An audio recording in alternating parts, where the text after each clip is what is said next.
what's up, guys? It's been about 2 minutes since I've talked to you all. Um, got the poll up. Will Cody or Brandon make one more trade before playoffs to help their chances at the ship? I don't believe neither will. Brandon's only made one trade. I don't believe Cody has. I think Cody's only made 3 moves throughout the whole year, and so I don't think neither will. It wouldn't surprise me, I guess, if one did, but I don't believe either will.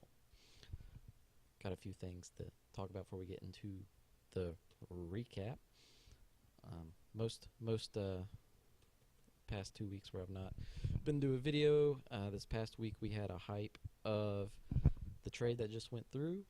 I went ahead and gave you guys the luxury of that. I ran the numbers. These are just off averages of when the trade got accepted.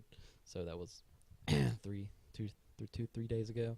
So these numbers, the middle numbers will tell you the gains and losses from each. Josh gained 7 categories out of the ones that I did. I didn't do double doubles or triple doubles. So 7 out of 10 categories that he gains in. It's nothing potentially big. As you can tell, all numbers are very small. But I think the X factor of this trade's Steph Curry, and that's honest because if y'all saw his other night, he had like 9 and 6 with like 44 points or something. It's ridiculous. But if he can, you're not going to get those nights out of any of these guys that Josh sent away. Paul George might flirt with those numbers, but it's not very likely that Steph will. Steph's going to do it more than Paul George is going to. I think it's a pretty fair trade. You guys hyped it up to be terrible, but numbers don't lie. Those are off averages. If someone wanted to run a PR 15, PR 30 of the last those games, that'd be different. I'd like to see those numbers. Something I didn't do. But moving on, wanted to give Brandon a huge congratulations. Main reason is last year, entering week 15, that's what we're going into, right? Yeah, week 15, Brandon had a record of 42, 112, and 14. Well, talking about a new year for Brandon, this year 94, 62, and 12. It's currently the 1 seed. From 12 seed to 1 seed in a year. His team's playing absolutely on fire. He's made very little moves, just like Cody has. So congratulations to Brandon on having a spectacular year, but it's definitely not over. Still not playoff time yet. But it's something to, I guess, gloat about as an owner. No trivia this week or next week. I'm going to do a trivia. It's not really going to be a trivia. It's going to be when All-Star Week. Well, whenever the dunk contest gets the contestants confirmed and the three-point shootout contestants confirmed, everyone's going to guess, put a wager on the dunk contest winner, three-point champion, and MVP of the All-Star game. Can bid up to 30 on one and 20 and 20 on the other, so a total of $80 can be won or lost on that, or anything in between. You don't have to bet the max. So I think that'll be interesting when that comes around. Give a little extra you guys to watch into. All-Star Weekend, just not to watch it, but to win some monies. And then today we received a group chat from Sean saying that he would give Chris Paul for fantasy dollars on Saturday. The chances of a trade, because he would still have to be registered as a trade, I don't see that going through. It definitely could. So whenever he does that, I would guess that you should probably throw in a player in fantasy dollars as well. I don't see someone giving him 260 fantasy dollars and it going through, because it's still a trade for nothing, because Chris Paul's an all-star and 264 fantasy dollars is going to get you some bums. But you never know. I mean, y'all hyped up this last trade and it didn't get declined, so you never know.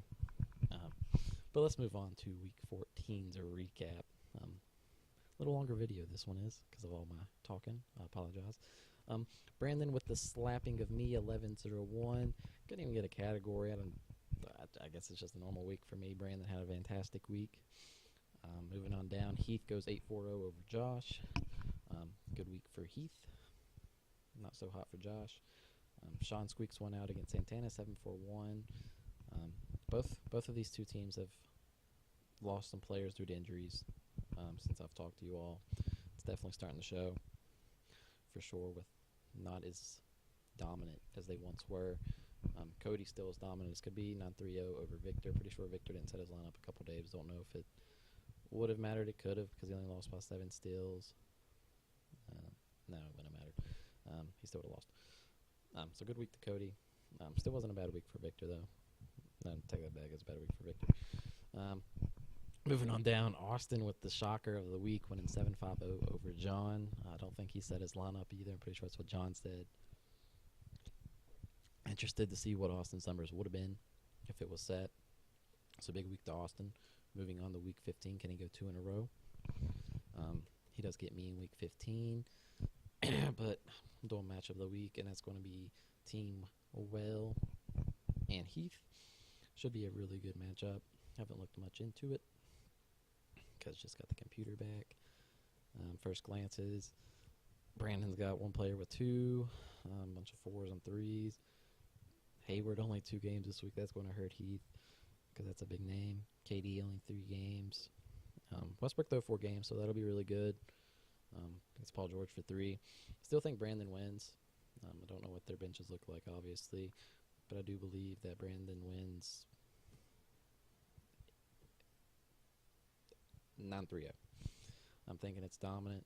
I don't know why his team's just been playing really well, and it's nothing to Heath because his team's played good as well. It's just I think him and Cody are at a different level than anyone else is right now, but we'll tell this week. Moving on to Josh playing Sean. Josh in desperate for a win.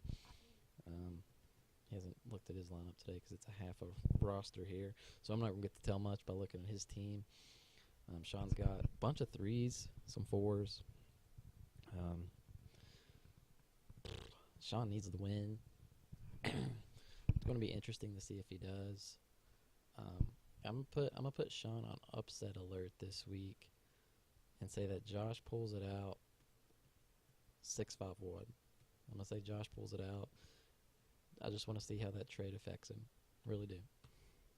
I mean, he lost Gordon Hayward, who's only going to play 2 games for him this week, so it could definitely benefit him.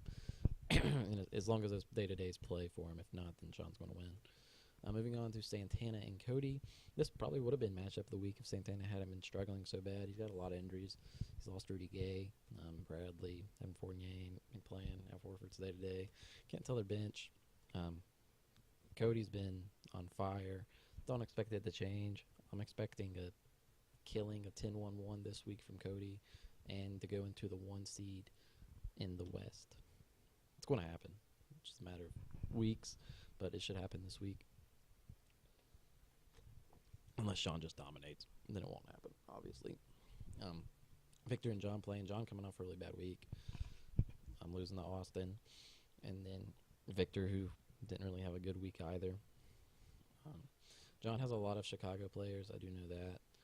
So them only playing 2 games is definitely going to hurt him. Victor has Jimmy Butler, so that'll hurt him. I think it's a close matchup.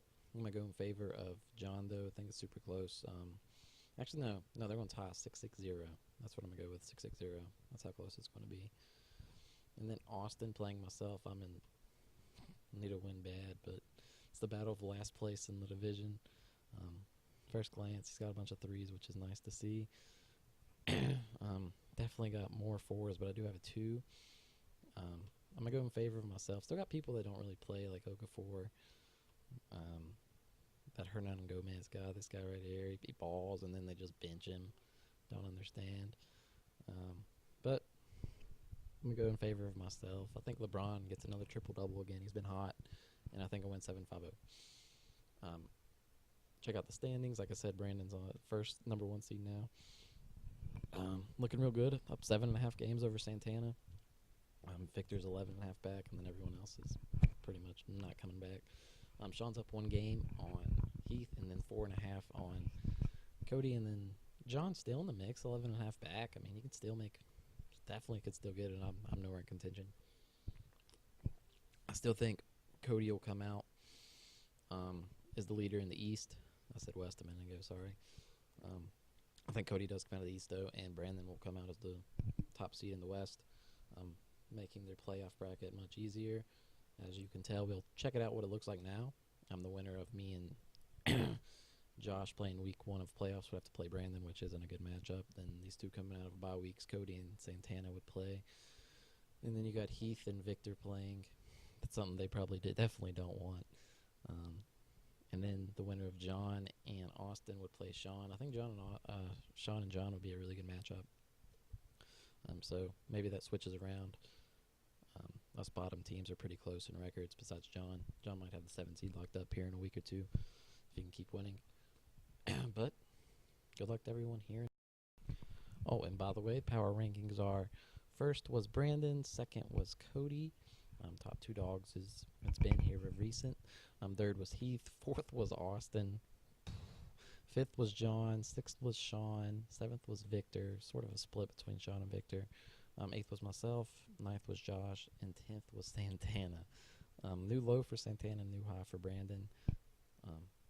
Pretty good though. Catch you guys.